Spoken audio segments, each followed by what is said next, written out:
Okay.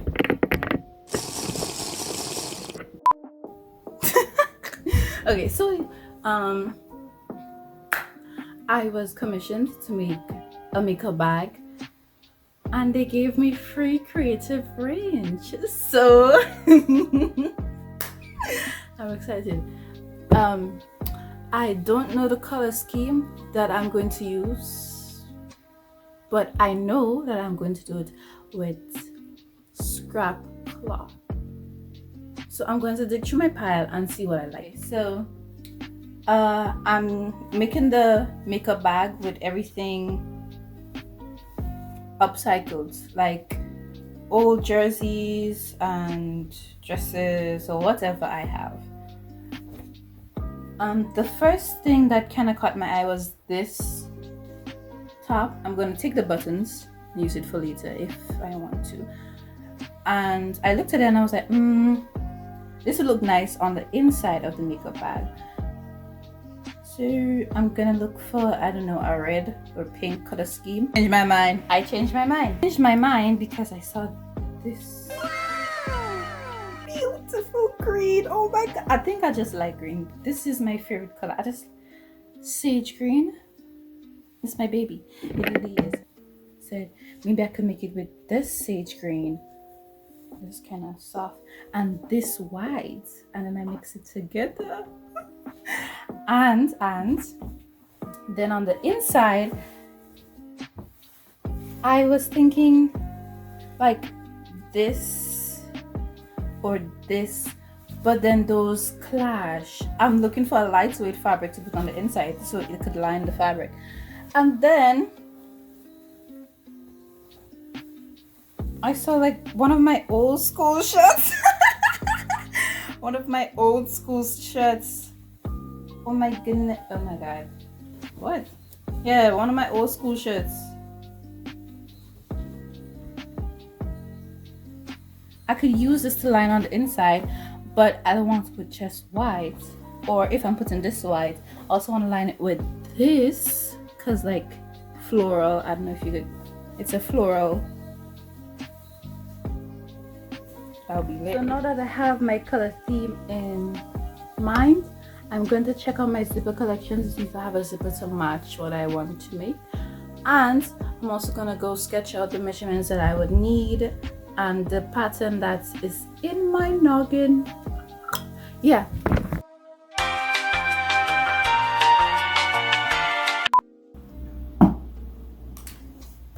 Oh, what do I have in my cup? It's ginger. Because me's a healthy girl. Living a healthy, okay. In an effort to combat climate change, I'll be using an old notebook, of course, an old notebook to draw out my patterns.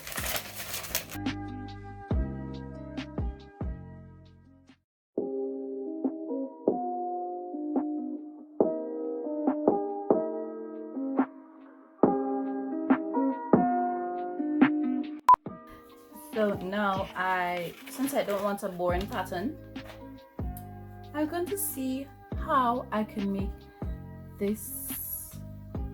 I'm gonna spice up the pattern. That's what I'm gonna add. Different shapes to this. I don't know if you can see it. So I'm going to cut it out, add some seam allowances, and then recreate the pattern. Okay, so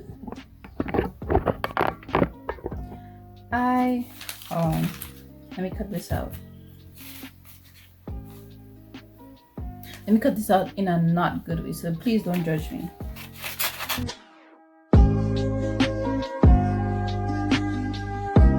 Okay, this part I'm not going to be using it, but I still want it to be stuck together. And as you can see, I've pinned up a lot of things.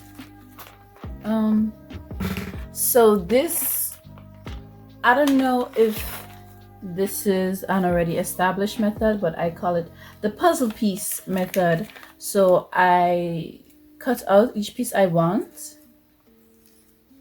and how I want it, and I put this guideline underneath with the original measurement, so I know to stick within my size. And so now I'm going to cut out each piece of fabric that I need and probably sew them on one time, same time. So yeah, doing the same puzzle piece method with this one, and also this lengthy one.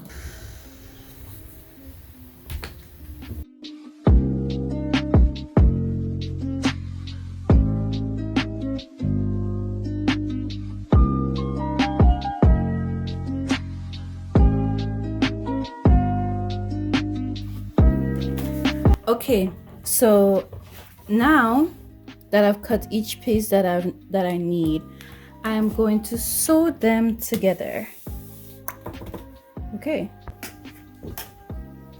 Okay, so let me explain what I just did to you.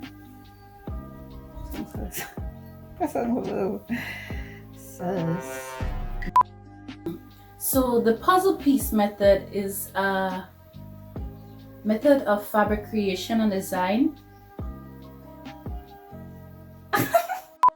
Piece method is exactly what I said it is like creating, like finding the pieces to the puzzle, which is your design, and just like piecing things together to create one big picture or one big pattern.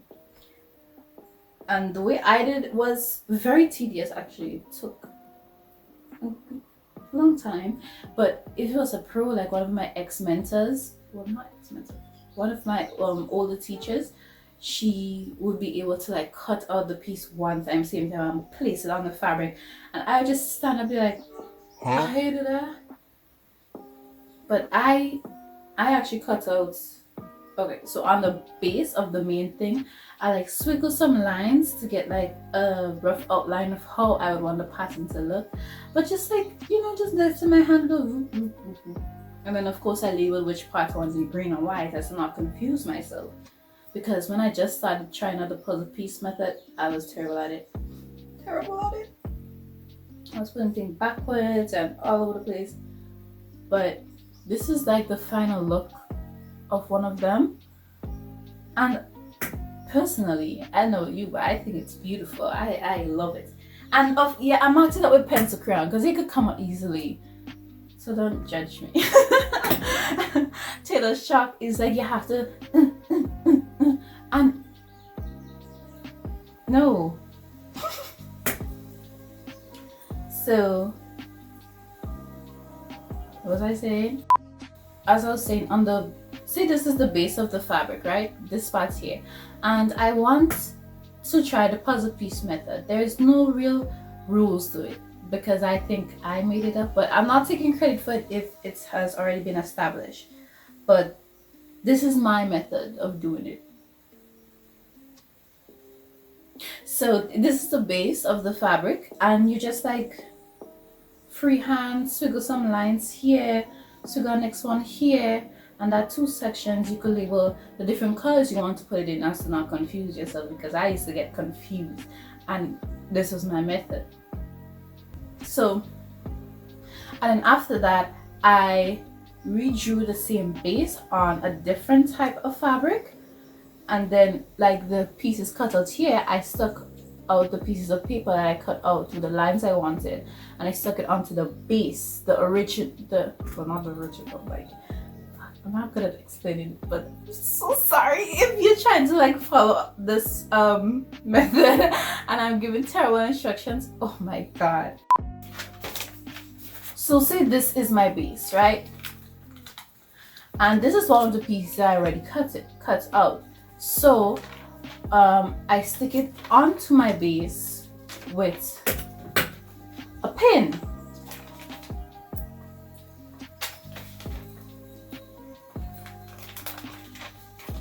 This is not the right one, but you get the gist of what I'm trying to say. You stick it onto it like that, and then you could take it one by one, step by step, and draw out the pattern, add the seam allowances, and stick it back onto the paper. Cut out your piece, add the seam allowances, stick it onto the paper, and then you keep going until like it's full, and then you sew it together one by one. it sounds tedious, but I just love it. I just love how it comes out in the end. It's so beautiful and it feels so accomplished. Like, I did that. Yes, you did. Yes, we did. It came out like this, this, and this. Okay, I kind of hate this one, but like, I'm thinking about adding some embroidery to the makeup bag as well because it is custom, but I also want to do something else that makes it just a little bit more extra, other than the embroidery part, because I'm just embroidering like a name on it.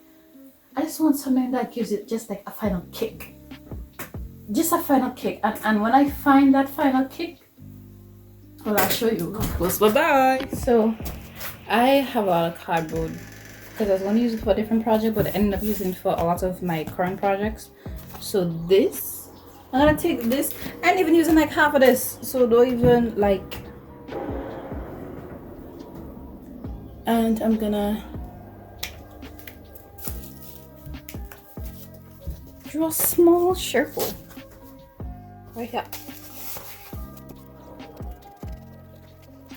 very tiny indeed, right? I'm gonna take that circle, and I'm gonna cut it off. Yes, I'm gonna cut it out, but wait, there's a reason to my madness. Hold on. I cut it as small as this.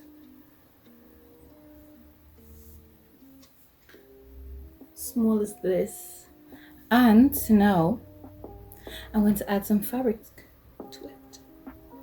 So I take this other circle and I nick it all the way around. I don't think nick is the right term, but that's the term I use. And I already glued down the other one. So now I'm gonna put this over, bend it like so, and then invisible stitch all the way around.